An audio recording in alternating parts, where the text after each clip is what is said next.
حدث کے بعد وضو کے لیے جاتے اور آتے ہوئے قرآن پڑھنا، اس کا کیا حکم ہے؟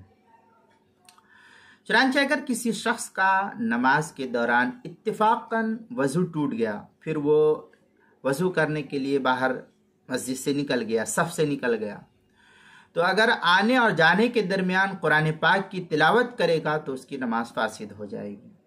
البتہ اگر تسبیح وغیرہ پڑھتا ہے تو فاسد نہیں ہوگی اس کی نماز، چلنے سے نماز فاسد نہیں ہوتی، یہ نماز کا جو حکم ہے۔ اس لیے کہ قرات قرآن یہ نماز کا ایک رکن ہے، جس کا حالت حدث میں دوران نماز ادا کرنا ممنوع اور مفسد قرار دیا گیا ہے۔ چنانچہ فتاوی شامی میں ہے بقیہ من المفسدات قال الشامی، آگے شامی میں ہے قلت منها ایضا اداؤہ رکنا مع حدث او مشین۔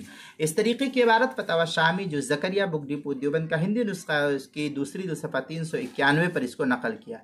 آگے مراقب الفلاح کے اندر ہے وقراءته لا تسبیحه فی الاصح ای قراءة من سبقه الحدث، یہ مراقب الفلاح صفحہ 182 کتاب المسائل پہلی جلد صفحہ 396 اور 397 پر اس کو نقل کیا گیا ہے۔